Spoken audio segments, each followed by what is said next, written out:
Kahit si Bongbong Marcos pang mag-utos sa akin ng mali, hindi ako susunod sa kanya kahit tanggalin niya akong pulis. Diba? Ba't ako susunod sa kanya? Sino ba siya? Siya ba ang boss ko? Hindi ko siya boss. Ang boss ko yung nagpapasahod sa akin. Sino bang nagpapasahod sa akin? Mga Pilipino. Diba? Mga Pilipino ang nagpapasahod sa akin. Ba't ako susunod sa presidente? Ano ba siya? Presidente lang siya. Diba? Ako, pulis ako. Pwede ko siyang arestuhin pagka wala siya sa serbisyo, pagka wala siya sa pwesto niya. Alam mo yung tinatawag na self-respect, or anong tawag dun? Dignity. Alam mo yung dignity ng isang empleyado, dapat hindi mo inaapakan yun. Hindi porke mas mababa sa'yo, aapak-apakan mo na lang yung dignidad niya. Hindi po pwede yan. Kahit ikaw pa yung presidente ng Pilipinas, kahit ikaw pa yung pinakamayamang tao sa buong mundo, hindi mo pwedeng apak-apakan yung dignidad ko bilang tao. Tandaan mo yan. Kahit sino ka pa, diba? Kahit sino ka pang tao kang yan, kung inapak-apakan mo yung dignidad ko, magkamatayan na tayo, diba? Ikaw kayo yung ganyan-ganyanin ko, ikaw kayo yung kupal-kupalin ko kung anong mararamdaman mo, diba? Try mo din kayang maging biktima ng kakupalan. Tingnan natin, baka iyak ka na lang dyan sa gilid. Di mo kasi alam. Di nyo kasi alam kasi nasa mataas kayong posisyon. Di nyo alam yung nararamdaman ng isang mababang tao lang, na kapag kinupal-kupal mo, walang magagawa kundi tatahimik lang. Diba? Kasi alam niya sa sarili niya na walang laban sa'yo. Kasi mataas ka eh. Pero wag mo akong ginaganyan. Kahit gaano ka pa kataas, wala akong pakialam sa ranggo mo. Diba? Wala akong pakialam sa ranggo mo. Kahit ano ka pa, kahit general ka pa, kahit ikaw pa ang hepe ng PNP, kahit ikaw pa yung pinakamataas sa buong mundo. Sabi ko na nga ba, kapag kinupal-kupal mo ako at ay napakan mo yung dignidad ko, magkamatayan na tayo. Diba? Yun yung prinsipyo na pinaglalaban ko, mga kasama. Yan yung tinatawag na prinsipyo. Hindi yan mabibili ng pera kahit anong magkano mang pera yan. Tandaan nyo lagi na yung prinsipyo lang yung kaya mong ipaglaban sa buong buhay mo. Kahit wala ka ng pera, kahit wala ka ng kung ano-ano man yan, kahit anong meron ka na winala ng mga tao, prinsipyo lang yung matitira sa'yo. Tandaan nyo yan. Dignidad lang matitira sa'yo. At wag na wag mong ibebenta yan kasi yan lang yung natitira sa'yo. Diba? Nagigets nyo ba ako?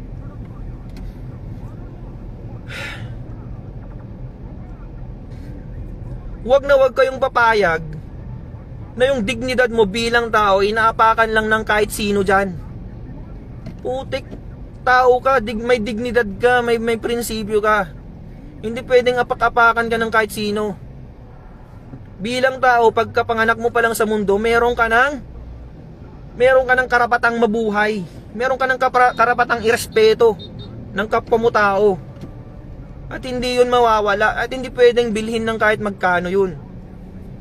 At hindi pwedeng mapapalitan ng kahit magkano yun, mga kasama. Lagi nyong tatandaan yan. Lagi nyong tatandaan yan. Yun na lang yung nagpapatibay sa'yo bilang tao. Yung prinsipyo mo eh. Kung wala ka ng prinsipyo sa mundo, kung wala kang prinsipyo sa buhay, anong tawag sa'yo? Di ba? Kung wala kang prinsipyo sa buhay mo, anong tawag sa'yo? Isa kang robot, di ba? Kung wala kang prinsipyo, isa kang robot, isa kang utusan, isa kang aso. Kasi yung aso, walang prinsipyo yung aso eh. Kung saan may pagkain, dun siya, di ba? Ganun ang aso. Kung alukin mo ng pagkain yung aso, dun siya pupunta kahit hindi niya amo. Kung saan yung pagkain, dun siya pupunta. Ganun ang taong walang prinsipyo, mga kasama. Kung saan may pagkain, dun siya. Putik na yan. Anong klaseng tao ka kung ganun? E di para ka na ring aso. Di ba? Gets nyo yung point ko? Alam nyo, hindi lang naman PNP ang pwedeng magpakain sa akin eh. Ang dami bang pwedeng paraan yan para kumain ako sa isang araw. Sa buong araw, sa buong buhay ko. Hindi lang PNP. Ano yun? Dahil dito ang may pagkain, kahit dahil dito lang ang may pagkain? Ganun ba yon? Sa PNP lang bang may pera? Putik. Ang daming pwedeng pagkakitaan dyan kung pera lang ang dahilan kung bakit tayo nagpulis. Di ba? Nagpulis tayo hindi dahil lang sa pera. Tandaan niyo yan. Nung nag-a-apply tayo ng pulis, ang dami nating pinagdaanan, ang dami nating pagsubok para lang makapasok. Di ba? Tapos ngayon na may pagsubok sa atin, ibebenta nyo yung prinsipyo nyo. Ibebenta nyo yung prinsipyo nyo para lang sa sahod. Magkano ba sinasahod natin? Sa aming mga patrolman, 29,000 lang mga kasama. 29,000 lang. Aanhin mo yung 29,000 kung ang kapalit nun. Anong kapalit nun? Prinsipyo mo. Ipagpapalit mo yung prinsipyo mo sa kakarampot na 29,000. Puta. Diba? Mas marami pa yung sahod ko nung nasa call center ako. Mas malaki pa yung sahod nung nasa call center ako kaysa yung nasa pulis na ako. Pero dahil may prinsipyo akong pinaglalaban, nagpulis pa rin ako. Kasi gusto ko nasa tama lahat, nasa ayos lahat. Gusto ko nasa ayos lahat ng mga bagay sa Pilipinas. Diba? Kaya tayo nagpulis kasi gusto natin maayos. Pero ngayon, dahil hindi na maayos yung mga bagay-bagay, hindi na po pwede. Alangan naman na magpupulis ka pa kung hindi na maayos. Anong kwenta mong pulis ka dyan kung hindi mo na maayos yung problema sa bansa? Diba? Alangan naman na magbulag-bulagan ka na lang dyan para lang sa 29,000? Anong kwenta mong pulis, diba? Anong kwenta mong pulis ka? Ako, wala akong pakialam kung tanggalan nila ako ng trabaho. Wala akong pakialam kung kasuhan nila ako. Wala akong pakialam. Ang pakialam ko lang is dapat nasa tama lahat.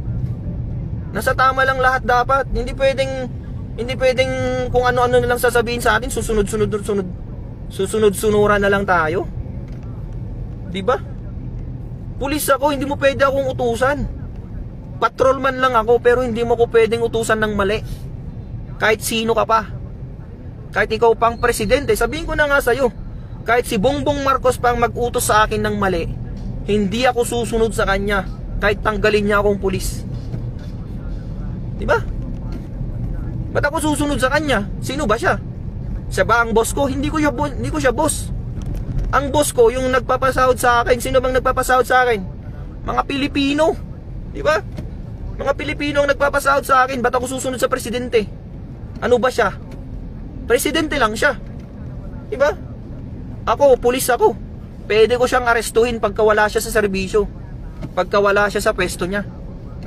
Diba? Kung walang pulis sa Pilipinas, sino na lang mag-aaresto sa mga tiwaling opisyal na yan? Kaya tayo nagpulis para hindi tayo maging kakampi ng mga tiwaling opisyal.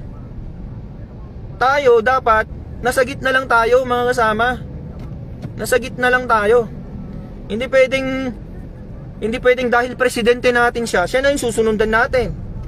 Hindi pwedeng dahil presidente natin siya na yung susundin natin sa lahat ng bagay.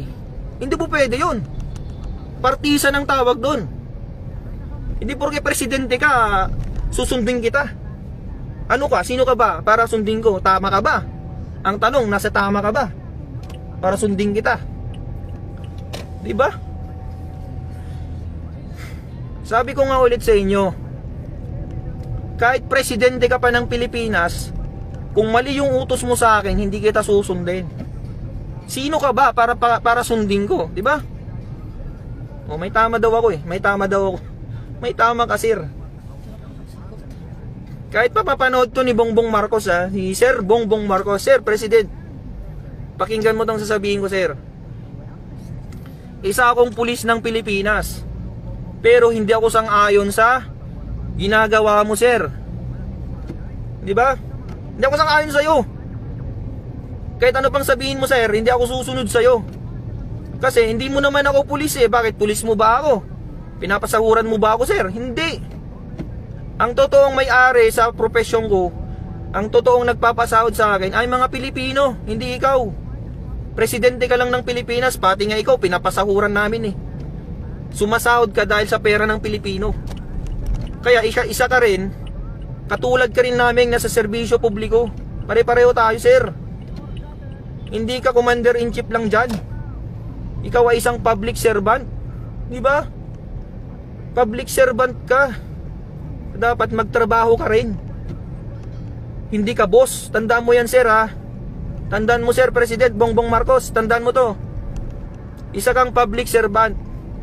Pumunta ka dyan sa pwesto mo para magserbisyo, hindi para maging boss namin. Dapat nga ikaw nagtatraffic dyan eh. Dapat nga ikaw yung nasa gitna ng kalsada nagtatraffic dyan eh. Kasi nasa public service tayo.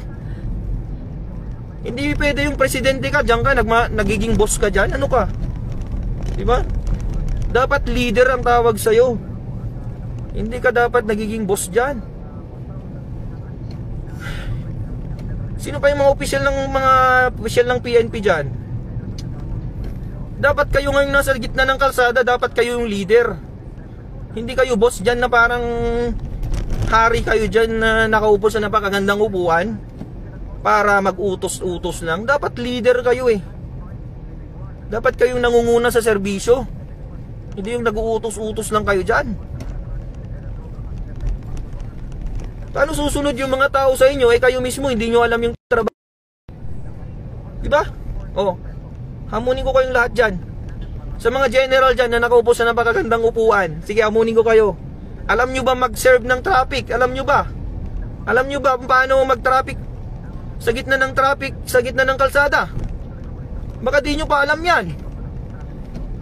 Sino mauna? Sino yung mauli? Kung walang traffic light, baka di nyo pa alam kung paano magmando ng traffic dyan. Diba? General kayong tinuringan. Di nyo pa alam ang warrant of arrest. Putik. Warrant of arrest lang, di mo alam. Alam mo yung warrant of arrest? Pwede ka daw mag-aresto kahit walang warrant of arrest. Putik, ano yun? Di pwede na lang pala akong magdampot dyan kahit sino.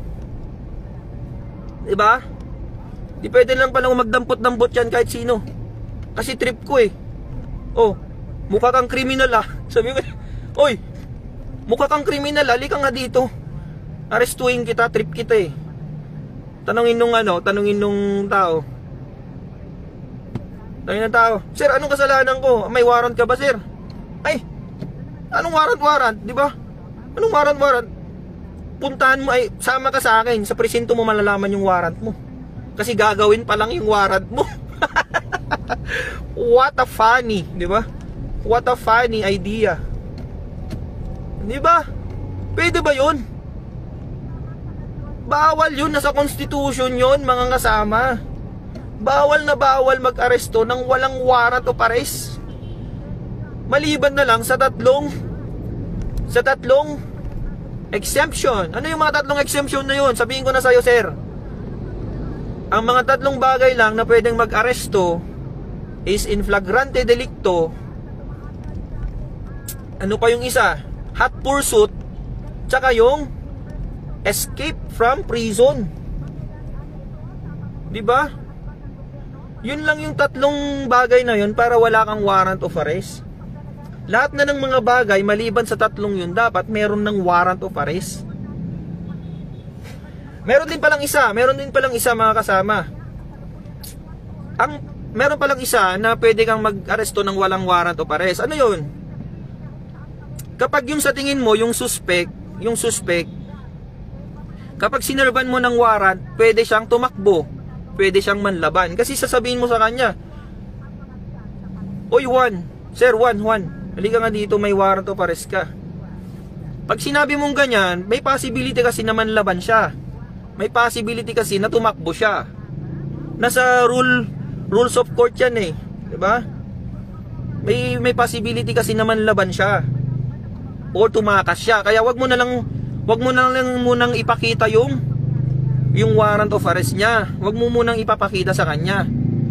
Biglain mo na lang siyang huliin.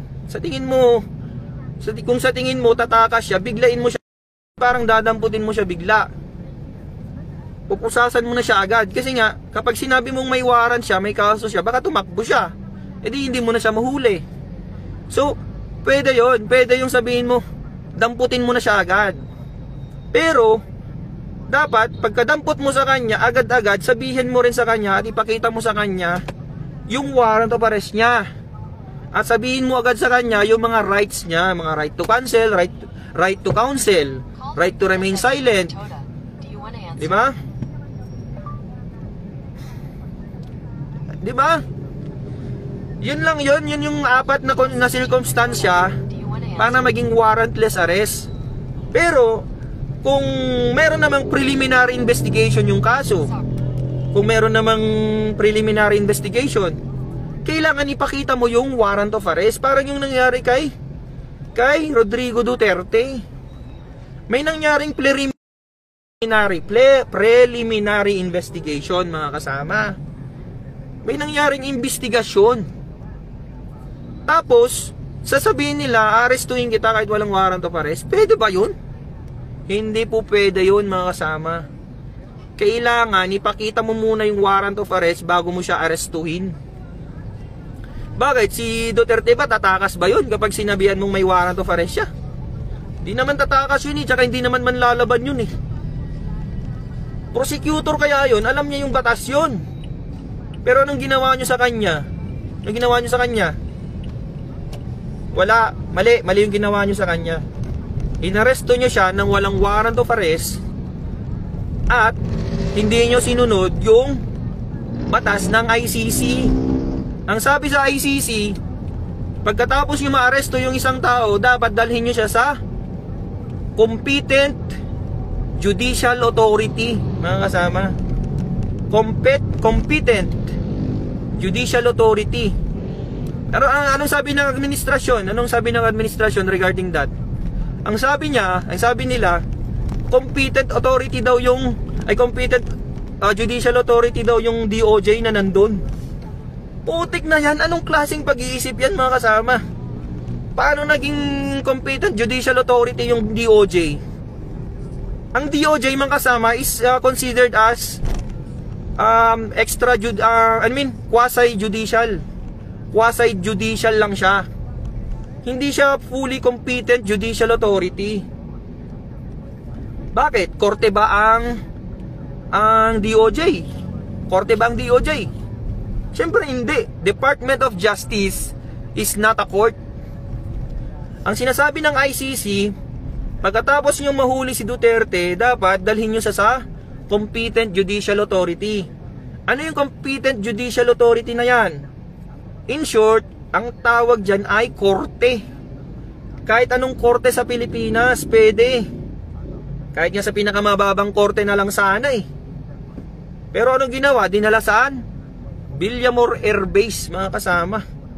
Bakit? Korte ba yun? Siyempre hindi korte yun. Walang judge dun Sino magsasabi na tama o mali yung pagka-aresto niya kung walang judge? Siyempre kailangan mo ng judge para magsabi sa'yo ng ganito, ganyan. Ang sabi ng administrasyon, meron daw DOJ personnel na kasama dun. Siya na daw yung judicial authority. Putik, sabi ko na nga ba Bangag talaga tong mga to no? Walang alam sa batas. Kawawa naman ang Pilipinas kung ganyan. Ako, patrolman lang ako, mga kasama. Hindi ako abogado, pero may alam ako sa batas. Hindi ko naman sinasabing alam ko lahat, pero may alam ako sa batas. Judicial authority is a court. Villamor Air Base is not a court. And DOJ is not a court. Ano yung mga yan? Rason lang yan ng mga bangag. Kasi wala silang alam. Or alam nila, pero nilulusot lang nila yung gusto nila. Pero hindi nyo maloloko ang mga Pilipino. Diba? Hindi nyo kami maloloko kasi may isip din kami, hindi lang kayo. Ang problema lang kasi sa inyo, bangag kayo. Kami, hindi kami bangag. Kasi nag-iisip kami, kayo hindi kayo nag-iisip. Ano ba yan? Anima ba ko nakmanin? Kanina pa ako salita ng salita dito, wala man lang mag-comment ng maganda dito.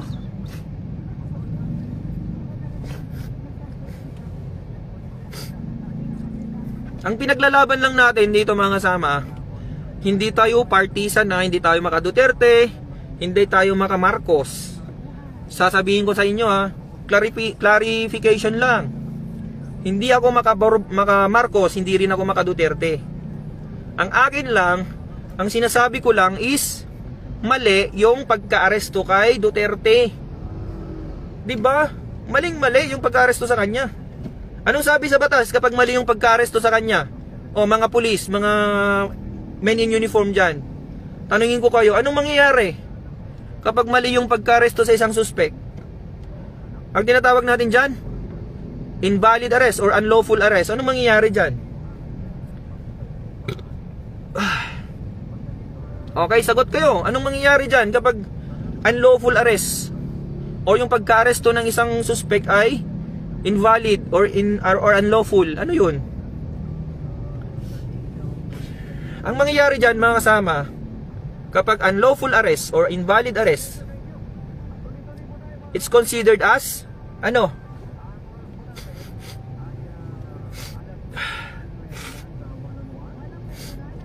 Any unlawful arrest, any unlawful arrest is considered to be invalid.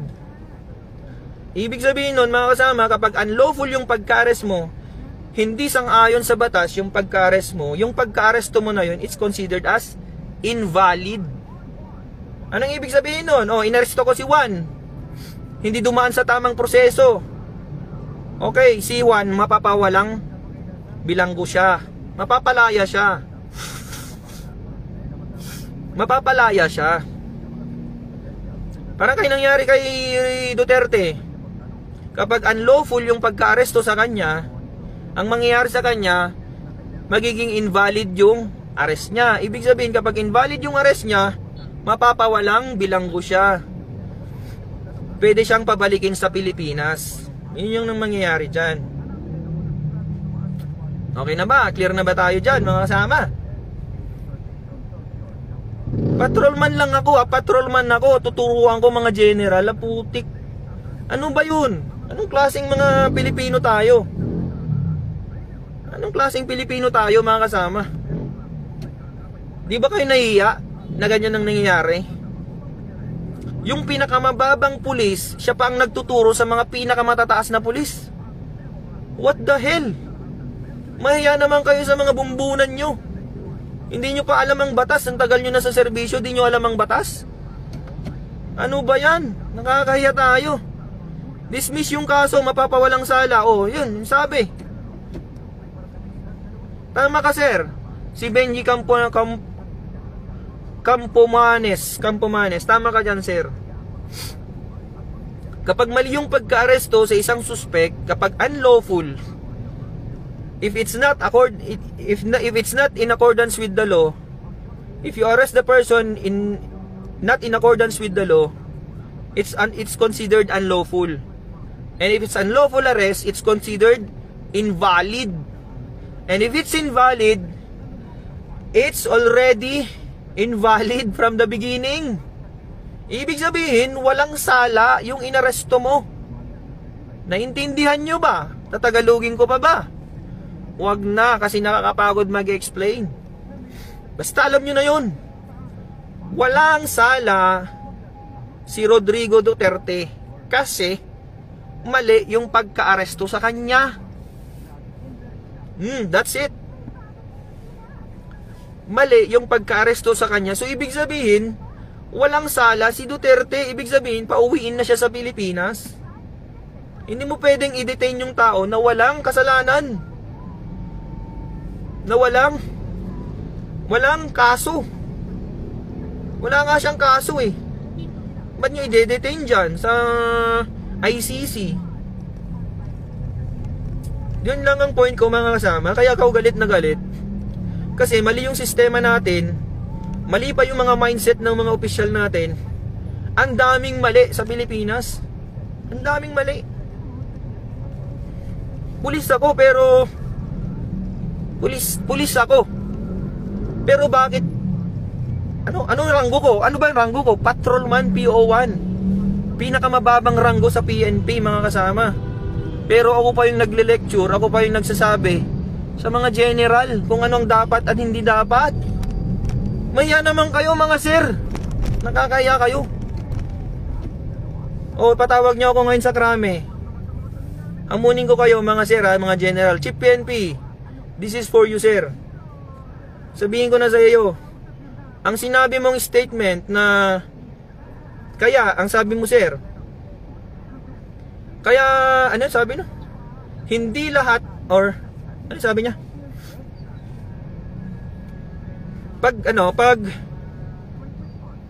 Pag nagsashabu ka daw, ang sabi niya, mayroon siyang statement na ganoon eh. Pag nagsashabu ka daw, hindi ibig sabihin masamang tao ka na. Pampawala lang daw ng antok at puyat lang yon. Anong klaseng mindset yan mga kasama? Isipin nyo mabuti. Pag nagsashabu ka daw, sabi ng hepe ng Chief PNP, ang sabi ng Chief PNP namin, ang sabi niya,